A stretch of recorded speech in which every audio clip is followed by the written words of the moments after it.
카톨릭 의대 문동규입니다. 오늘 제가 말씀드리고자 하는 것은 레프트 메인 바이퍼케이션과 넌 레프트 메인 바이퍼케이션이 과연 다른 것인가에 대해서 말씀을 좀 드리고자 합니다.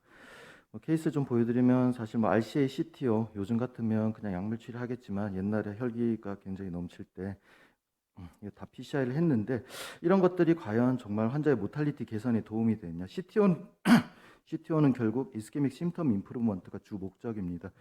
그렇지만 이런 레프트 메인 트리퍼케이션 이런 환자들 PCI를 안 해주면 환자는 결국 생명을 잃을 수 있습니다. 그래서 우리 인터벤셔널 카디올로지스트는 이런 모탈리티 개선을 위해서 CTO는 못하더라도 바이퍼케이션 PCI는 반드시 누구나 다 할 줄 알아야 됩니다. 바이퍼케이션 PCI는 뭐 스텐 스롬보시스의 굉장히 그런 압도적인 리스크 팩터가 되고 굉장히 예후가 좋지 않은 것은 잘 알고 있고요.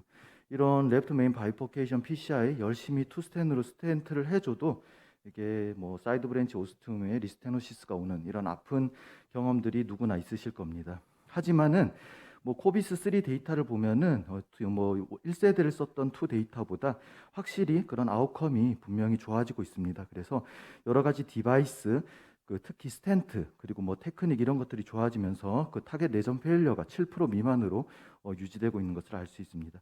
그럼 과연 레프트 메인과 논 레프트 메인은 뭐가 다른가? 뭐 일단은 가장 쉽게 생각하면 굉장히 블러드 서플라이를 받는 마이오카디움이 레프트 메인은 굉장히 큽니다.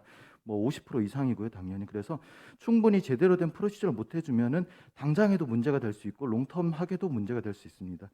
그리고 사이드 브랜치가 뭐 다른 다이고널이랑 OM이랑 달리 서크가 될 가능성이 굉장히 크고 서크가 뭐 도미넌트한 경우가 뭐 8% 정도밖에 되지 않지만 그래도 서크는 라지 다이아메터고 서크가 오클루전 되게 되면은 그건 용납될 수 없습니다. 그래서 이런 또 머레이스 로우에 의하면 서크의 다이아메터가 크기 때문에 결국 레프트 메인의 크기가 커지게 됩니다. 그래서 일반적으로 레프트 메인은 4mm 이상이 되고 그래서 코로너리 스텐트 사이즈도 우리가 통상적으로 쓰는 것보다는 커지고 페런트 베슬과 디스탈 메인 베슬의 사이즈 디스크리펀시가 굉장히 커지게 됩니다. 그래서 모든 이제 뭐 바이퍼케이션 PCI에서 팟은 뭐 당연히 중요합니다. 근데 그 중요성이 넌 레프트 메인보다는 레프트 메인이 훨씬 중요합니다. 왜냐하면 사이즈 디스크리펀시가 크기 때문이죠. 그래서 일반적으로는 디스탈 메인 브랜치의 사이드에 맞춰서 스텐트를 넣고 프록시멀 메인 브랜치에 팟을 하게 되는데 이때 이제 벌룬 위치는 뭐 잘 아시겠지만 카라이나에 맞춰서 일반적으로 디스탈 도트를 카라이나 맞춰서 하게 되고 너무 뒤에 하게 되면은 디스탈 메인 브랜치가 오버 익스펜션 되면은 당연히 카라이나 시프트가 생기게 됩니다. 물론 카라이나 시프트가 플락 시프트보다 클리니컬 시그니피컨스는 덜 하겠지만 분명히 사이드 브랜치 오클루전에 영향을 미칠 수 있고요. 또는 너무 앞에다가 해버리면은 역시 스탠스트러시 풀리 오프닝이 안 되기 때문에 그런 사이드 브랜치 영향을 줄 수 있겠습니다. 그래서 항상 레프트 메인에 스텐트를 할 때는 너무 카라이나 시프트를 되지 않도록 디스탈 메인 베슬에 잘 맞춰서 하는 게 중요하다고 할 수 있고요. 그럼 이 사이드 브랜치가 과연 크로스오버 심플 스텐트를 하고 나서 서브 옵티멀한지를 뭘로 판단을 할 것이냐? 스터디마다 인클루전이 너무 다릅니다. 뭐 티미 플로가 떨어지는 거를 서브 옵티멀하다고 하는 경우도 있고, 뭐 다이메스트 스테노시스 75% 이상 또는 50% 이상, 최근에 이제 FFR의 개념으로 서브 옵티멀 여부를 판단하는 게 있습니다. 그래서 이건 뭐 넌 레프트 메인 케이스긴 하지만은 100 심플 케이스로 보였는데 이제 크로스오버 스텐트를 하고 나서 다이고널 오스팀이 마치 뭔가 좀 컴프라마이즈드 된 것 같아 보이는데 이런 기전은 대부분 카라이나 시프트고 실제로 플락 시프트가 일어나는 경우는 그렇게 흔하지는 않습니다. 그래서 FFR을 해보면은 뭐 당연히 0.97 정도로 다이고널이 굉장히 큰 다이고널이긴 하지만은 클리니컬 시그니피컨스가 전혀 없는 그냥 놔둬도 되는 그런 혈관입니다. 하지만 그렇다고 무조건 사이드 브랜치를 놔둘 것이냐? 그건 또 문제가 되는 경우가 있습니다. 그러니까 심플 크로스오버를 했을 때 오스티움에 우리가 플로팅하는 그런 스트럿들이 페네스트레이티드 리스테노시스를 일으키는 경우가 있습니다. 이게 뭐냐면은 이 오스티움에 플로팅한 스트럿을 이 전체를 그냥 네오인티마가 막아버리는 겁니다. 가끔 이런 경우가 있는데 실제로 FFR을 해보면 굉장히 시그니피컨트하게 보고가 되는 경우가 있습니다. 그렇다고 또 무조건 열어주면은 결국 사이드 브랜치를 손대게 되면 오포지 사이트에 스텐트가 떠버리고 결국 메인 스텐트에 디스톨전이 생기기 때문에 2mm 이상의 벌룬을 해버리면 무조건 파이널 키싱 또는 리팟을 해야 되고 그것을 하더라도 뭔가 조금 찜찜한 느낌은 지울 수가 없습니다. 그래서 그냥 심플 크로스오버 스텐이 원칙이나 사이드 브랜치를 언제 열어줄 거냐, 열어주는 게 좋냐 안 좋냐는 우리가 뭐 여러 가지 데이터에서 크게 차이가 없는 걸로 돼 있고요. 그 이번에 그 코비스 3 데이터에서도 남창욱 교수님 발표하신 건데 이게 뭐 크게 양군 간에 의미 있는 차이는 없는 것으로 돼 있습니다. 그래서 하지만은 이런 사이드 브랜치 FFR을 해봤을 때 FFR 값이 0.8 이하라면은 그런 클리니컬 아웃컴이 좋지 않다. 그래서 최근에는 좀 FFR의 개념을 도입해서 사이드 브랜치 FFR을 해서 의미가 있으면은 그거를 사이드 브랜치 오프닝을 시켜주는 게 어떻겠냐. 물론 오프닝 후에는 파이널 키싱, 리팟이나 파이널 키싱을 하는 개념입니다. 이제 그럼 사이드 브랜치를 열어주겠다고 결정을 했다. 그러면은 이제 와이어를 넣어야 되는데 다시 리와이어링을 해야 되는데 그때는 잘 아시겠지만 디스탈 와이어링을 해야 됩니다.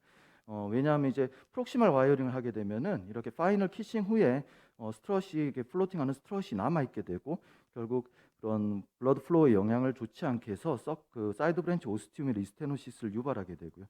하지만 원스텐이 아닌 투스텐에서 리와이어링 할 때는 너무 디스탈에 하게 되면은 이 사이드 브랜치 스텐트 밑으로 언더마이닝이 되는 경우가 있거든요. 그러면 완전히 망하는 거죠. 그래서 차라리 투스텐일 때는 안전하게 센터 와이어링을 할 것을 레커멘드 하고 있습니다. 만약 이도저도 안 된다, 와이어링이 안 된다, 그러면은 결국 뭐 서크가 완전히 제일됐다. 그럼 1mm 벌룬으로 조금 이렇게 열어줘서 블러드 플로우를 밑으로 다시 열어주고 다시 천천히 프로시저를 하는 게 좋을 것 같습니다. 자, 이제 그러면 레프트 메인의 사이즈 디스크리펀시가 굉장히 크기 때문에 우리가 염두에 둬야 될 거는 스텐트가 이제 펫을 하기 위해서 그 스텐트가 얼마까지 허용 범위 내에서 벌어지나죠. 그래서 보통 뭐 레프트 메인이 4.5, 프록시마 LAD가 3.5라 그러면 4mm 스텐트를 넣는 게 아니거든요. 3.5를 넣어서 앞을 붙여야 카라이나 시프트를 최소화시킬 수 있기 때문에 3.5 스텐트를 예를 들어서 뭐 시너지는 4.25까지밖에 안 벌어지지만 자이언스는 한 5.5까지 벌어지기 때문에 이런 스텐트의 각 특성을 알고 있으면 도움이 될 것 같습니다. 그리고 레프트 메인 스텐팅을 할 때 프록시멀 랜딩을 어디다 할 것인가? 만약 레프트 메인 프록시멀이 전혀 병이 없다, 아세로마가 없다면 우리가 흔히 쓰는 가장 짧은 NC가 8mm거든요. 그 8mm로 결국 팟을 해야 되기 때문에 그 8mm만 더 카라인에서 나오게끔 스텐트를 대면 되고요. 하지만 레프트 메인이 짧다거나 디퓨저 아세로마가 있으면 결국 오스티움까지 빼야 됩니다. 이 오스티움을 맞추기 위해서는 우리가 크레니얼 뷰를 좀 많이 줘서 특히 LAO 크레니얼 뷰에서 보면은 잘 알 수 있고요.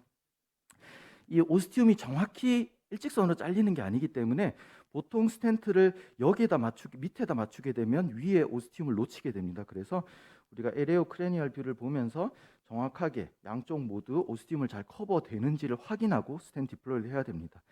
자, 오스 스텐팅을 했을 때 가장 문제가 되는 게 이제 우리가 충분히 디플레이션이 안 된 벌룬을 뺀다든지 제일드된 와이어를 잡아 뺄 때 그냥 확 빼다가 가이딩이 쑥 빨려 들어가면서 오스티움에 나온 스텐트를 찌그러뜨리는 경우가 있습니다. 이게 롱기스티안 스텐트 포메이션인데요.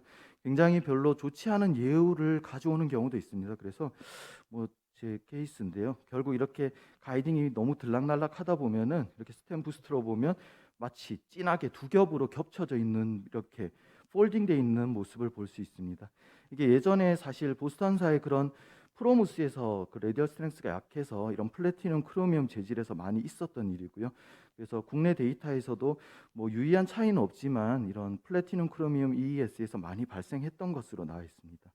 또한 레프트 메인 바이퍼케이션은 사실 프로비저널 원스텐 할 때는 6프렌치로 해도 문제는 안 되는데 우리가 이제 실질적으로 리얼 월드에서 우리가 NC 벌룬 같은 경우 특히 3.5mm 이상의 큰 벌룬을 써야 되는 경우가 많은데 이게 처음 뉴 벌룬을 쓸 때는 문제가 안 되는데 한번 쓰고 나면 잘 안 접힙니다. 굉장히 벌키해지기 때문에 가능한 조금 7프렌치 이상의 그 카테터를 쓰는 게 좋겠고요. 아까 보여드린 트리퍼케이션 같은 경우는 트리플 키싱이 필요할 수 있기 때문에 트리플 키싱을 하려면 최소 8프렌치의 가이딩이 필요할 것 같습니다. 그래서 또 레프트 메인의 특성은 좀 디퓨즈하게 병이 있는 경우가 많아서요. 이 정도 되면은 뭐 병이 심해 보이지 않는다 하더라도 이게 머레이스 로우에 의하면 요거보다 훨씬 커야 되기 때문에 실제로 굉장히 병이 많은 경우가 있습니다. 그래서 이미징 가이디드로 꼭 백업을 해서 하는 게 좋을 것 같습니다. 그래서 아까 말씀드린 트리퍼케이션 같은 경우 과연 어떤 브랜치를 중점적으로 살릴지를 잘 선택하고 와이어링은 전부 다 필요할 것 같고요. 최종적으로 트리플 키싱 벌룬이 필요할 경우도 있습니다. 그리고 우리가 레프트 메인 같은 경우는 좀 앵글이 큰 경우가 많거든요. 바이퍼케이션 앵글이 큰 게 전통적으로 크러싱이나 큘럿 할 때 예후가 좋지 않다라고 잘 알려져 있습니다. 또 앵글이 크면은 또 리와이어링 하기가 쉽지가 않거든요. 제일됐을 때. 그래서 이런 것들도 좀 고려가 돼야 되고, 또 이거는 뭐 정식으로 레포트된 건 아닌데 그냥 우리가 뭐 레프트 메인 같은 경우는 사실 서크가 사이드 브랜치가 되는 경우가 많은데, 이게 큰 베슬에다가 크로스오버를 해서 레프트 메인 투 LAD를 우리가 스탠트 한 거보다 좀 타이트한 내전, 서크가 더 타이트하다면 타이트한 내전으로 크로스오버를 한 게 더 예후가 좋다라는 그런 얘기도 있습니다. 우리가 뭐 끝나지 않은 숙제지만 원 스탠이 좋냐, 투 스탠이 좋냐. 우리가 일반적으로 넌 레프트 메인 바이퍼케이션을 포함한 모든 바이퍼케이션에서 사실 노르딕 때문에 그런지 원 스탠이 더 모탈리티 감소에 효과가 있다고 되어 있습니다. 프로비저널이. 그리고 하지만은 뭐 그 닥터 첸이 이제 디케이 크러쉬 얘기를 하면서 조금 이제 혼란이 오기 시작했는데요. 디케이 크러쉬가 이제 더 우월하다라는 데이터가 나왔고, 그 이후에 최근에 그런 그 EBC 메인은 또 반대로 뭐 통계학적으로 차이는 없지만 투스텐을 하는 게 조금 더 안 좋은 것 같더라, 뉴메리컬하게. 그런 식으로 데이터가 나왔고, 코비스 3에서는 뭐 넌 레프트 메인에서는 크게 양군 간의 차이가 없게 나왔고요. 레프트 메인에서는 타겟 내전 페일러가 투스텐에서 더 안 좋은 걸로 나왔습니다. 하지만은 코비스 2에서는 카디악 데스나 MI도 차이가 있었는데, 코비스 3에서는 카디악 데스나 MI에서는 차이가 없는 거 봐서 투스텐도 안전하게 세컨드 이후로는 사용할 수 있다라는 그런 결론을 낼 수 있습니다. 그럼 투스텐은 언제 해야 되나? 일반적으로 뭐 여러 가지 기준이 있겠지만 사이드 브랜치가 좀 디퓨즈한 경우는 투스텐을 고려해야 됩니다. 아주 포컬하게 옥스에만 병이 있는 경우는 우리가 고려를 하지 않지만, 디퓨즈한 경우, 그리고 혈관이 큰 경우, 또 만약에 제일이 됐을 때 이 환자에게 굉장히 그런 언스테이블한 상황을 유발할 수 있을 것 같은 경우, 또는 리와이링이 굉장히 힘들 것 같은 경우, 칼슘이 심한 경우, 이런 경우 초음부터 플랜 투 스텐트를 하는 게 사실은 나을 수도 있을 것 같습니다. 그럼 투 스텐트를 하는 게 무조건 안 좋은 건 아니거든요. 왜냐하면 잘만 하면 됩니다. 그래서 원 스텐에서의 사실 파이널 키싱은 예후에 영향이 없지만은 투 스텐에서의 파이널 키싱 벌룬 인플레이션은 만데이터리한 겁니다. 그래서 반드시 파이널 키싱을 잘 하고, 그리고 이미징 가이디드로 옵티마이제이션만 잘 해준다면, 그래서 디스탈 프록시말 엣지 다이색이 없고 우리가 룰 오브 5, 6, 7, 8을 지켜서 충분한 익스펜전만 잘 만들어준다면 투스텐이라고 해서 꼭 원스텐에 비해서 나쁠 것 같지는 않다라는 말씀을 드리고요. 레프트 메인 바이퍼케이션도 사실은 뭐 넌 레프트 메인에 비해 뭐 크게 차이가 나는 건 아니지만 결국 그 중요성이 더 뛰어나다고 볼 수 있고, 그리고 가장 중요한 건 사이즈 디스크리펀시가 좀 크기 때문에 그것을 염두에 두고 프로시저를 하면 좋을 것 같습니다. 네, 이상입니다.